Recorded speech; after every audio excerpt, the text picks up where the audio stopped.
Welcome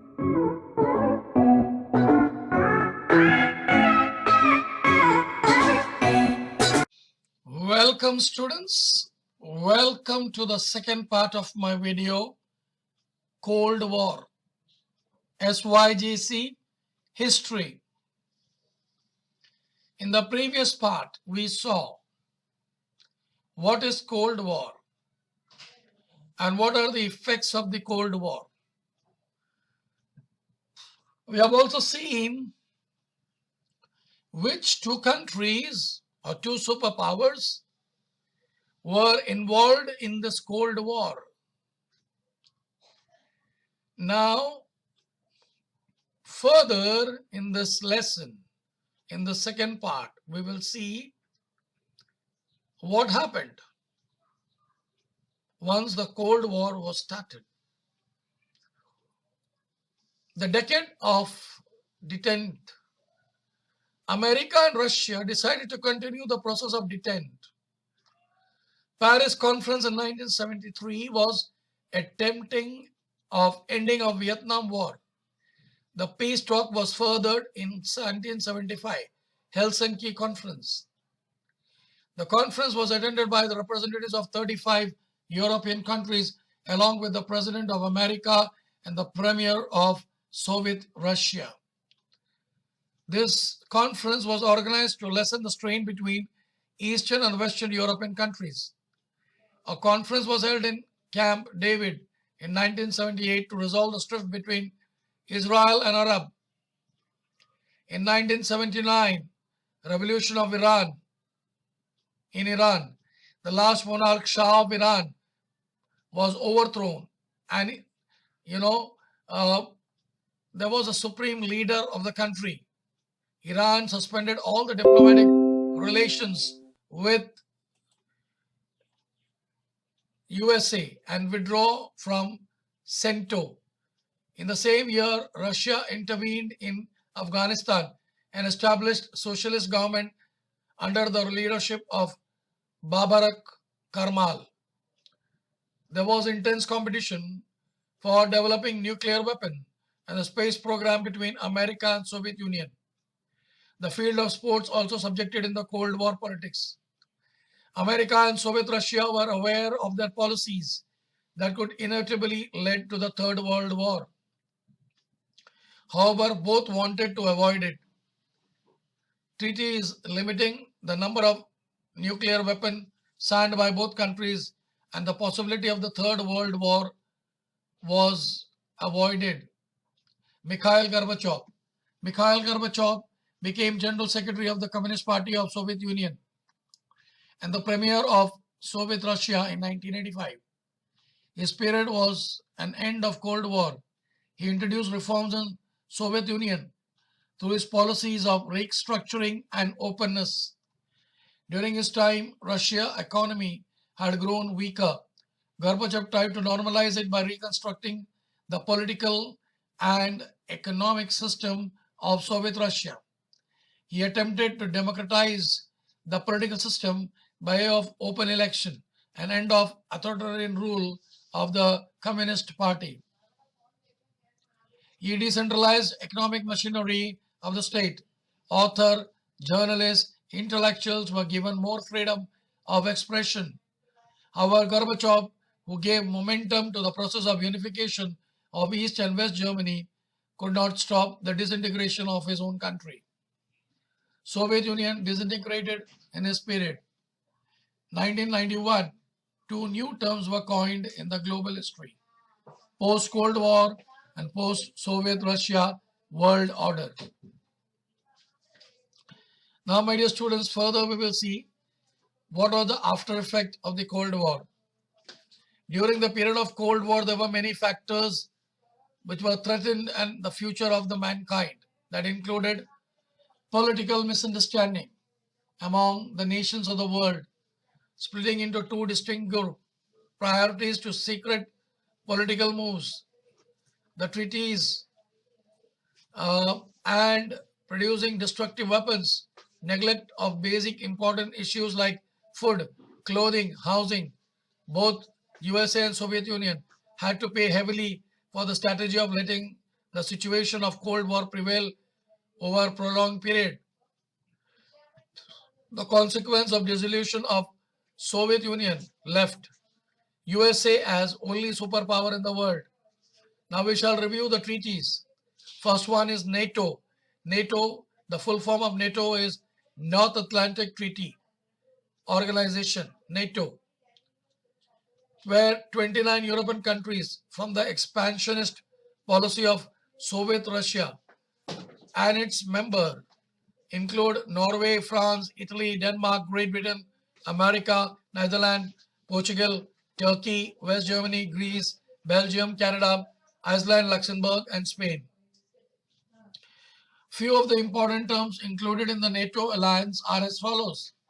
An attack on any members of the countries of the alliance would be treated as an attack to all member countries. All the member countries will try to maintain peace and security of the mutual issues among the member countries shall be resolved through discussions. The headquarters of NATO was in Paris. America had a significant influence on the decision-making process of NATO. To encounter American influential position in NATO, Soviet Union brought together communist countries in Europe and signed a treaty which is commonly known as Warsaw Pact. ANZUS Treaty, that is Australia, New Zealand, US on 1st September 1951. This treaty was signed by three nations. This treaty was signed by three nations for their collective security, commonly known as ANZUS Treaty. These nations are in Pacific region. Hence, the treaty is described as three-way defense pact in Pacific region. This was the first instance of the kind of two nations of the British Commonwealth which was independently making a pact with America, in the way it indicated that these countries did not want England and France to have an upper hand in the matter of national security.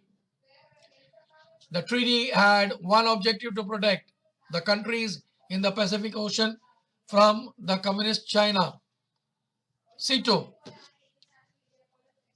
England, America, France, Australia, New Zealand, Pakistan, Thailand, Philippines came together and signed a treaty on 8th September 1954 at Manila, Philippines, to ensure the collective defense of the countries in Southeast Asia. This treaty was known as Southeast Asian Collective Defense Treaty or Manila Treaty Pact. The pact was mainly intended to stop spread of communism in Southeast Asia.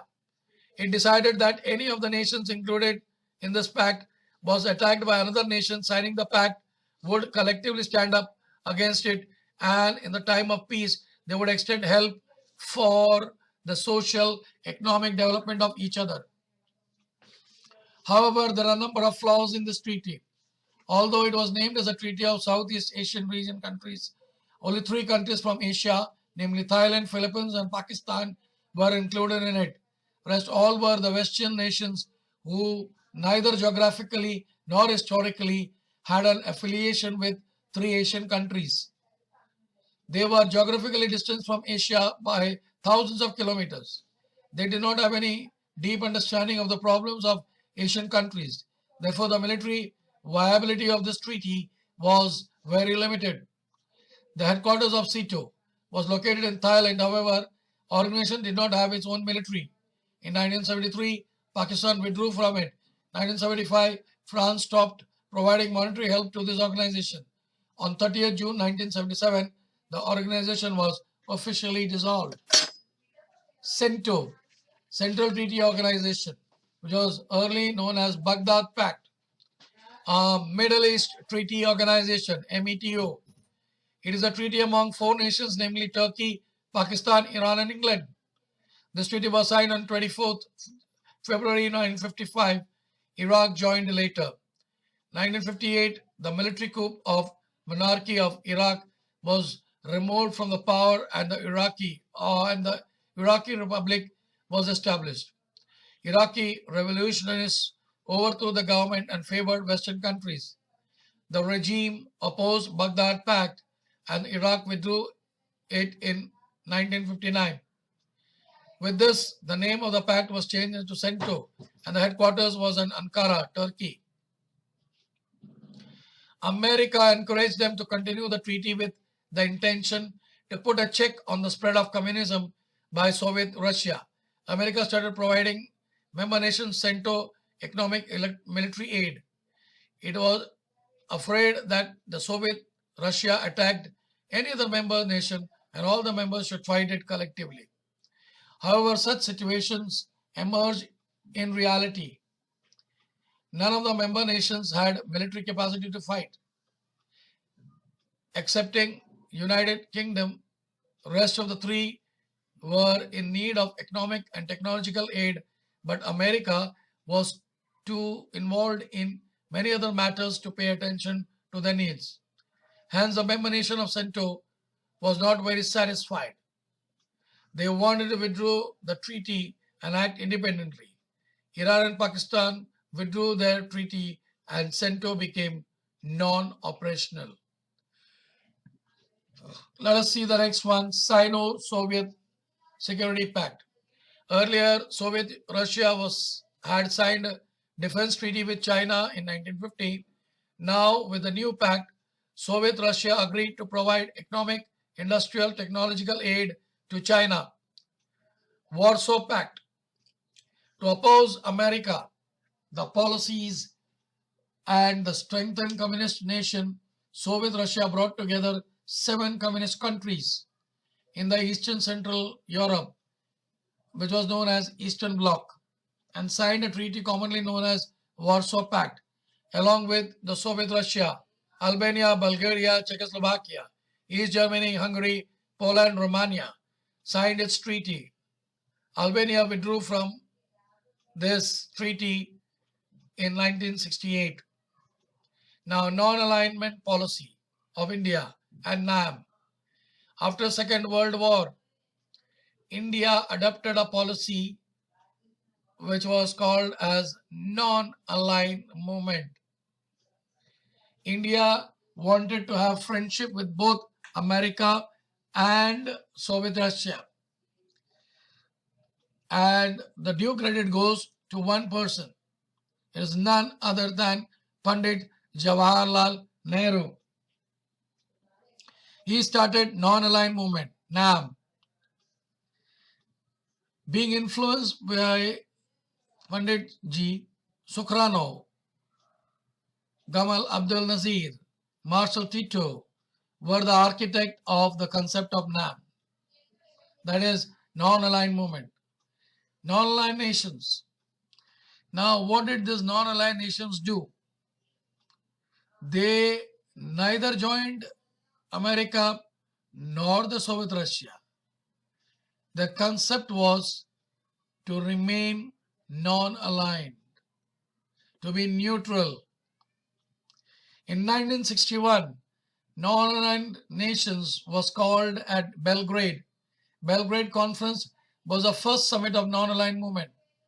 Representatives of 25 countries were present in this conference. It concluded with a declaration containing 27 columns. It consisted of several demands such as stop aggression in Asia, Africa, South America, and make an Algeria and Angola free. Withdraw French army from Tunisia. Stop intervention in Congo policy of racism in South Africa. Stop and give natural rights to Arabs in Palestine. The next conference of non-aligned countries was held in October 1964 in Cairo. Prime Minister of India Lal Bahadur Shastri attended this conference. The thrust of the conference was for preparing global awareness among the farming groups of nations based on military concerns and establishment of military bases in foreign countries. The third conference of non-aligned nations was held in September 1970 in Lusaka, Zambia. In this conference, they decided non-aligned countries strengthen the unity, continue the policy of opposing military treaties, insist on equal status in the international relation, and attempt to enhance disarmament. Besides this, it also resolved end of colonialism and racism, put an emphasis on mutual cooperation with the support of United Nations. The fourth conference of non-aligned nation was held in Algeria. This conference has put some demands as developing a new economic system, establishing a system reporting international news. The fifth conference of non-aligned movement was held in Colombo, Sri Lanka. It decided at the conference to create a new global economy by addressing the influence of superpower in the field. The next conference was held in Havana. Conference was held in 1979 and in 1983 at New Delhi. The Palestine cause was the support for the independence struggle of Southwestern Africa, now Namibia, was supported unanimously in the conference at New Delhi. The Conference of Non-Aligned Nations held at New Delhi was the seventh one. India's Prime Minister, Mrs. Indira Gandhi, in her speech, emphasized on freedom, development, disarmament, and peace. The main goal of non-alignment movement was the progress in the development of member nations. In the conference held in 1986, Harare, Zimbabwe, a fund named African Fund was raised for providing aid to the neighboring nations of South Africa. The issue of Namibia, Southwest Africa, freedom of racialism of South Africa was discussed. In the conference held in 1992, Jakarta, Indonesia, the demand for more facilities in the field of commerce and trade were also demanded for the restructuring of the United Nations were put up. Thus, I would like to end the second part of this lesson. Students, if you like the video, please do like it. If you have not subscribed it, please subscribe it. And if people are not aware of this channel, please do share this channel with everyone so that they may get the benefit of this.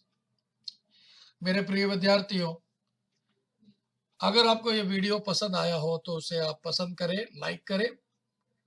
आप subscribe नहीं किया हो तो subscribe करें. और इस video की जानकारी किसी को नहीं है तो आप उनके साथ ये वीडियो को बांटकर ये सभी को जानकारी दें. धन्यवाद.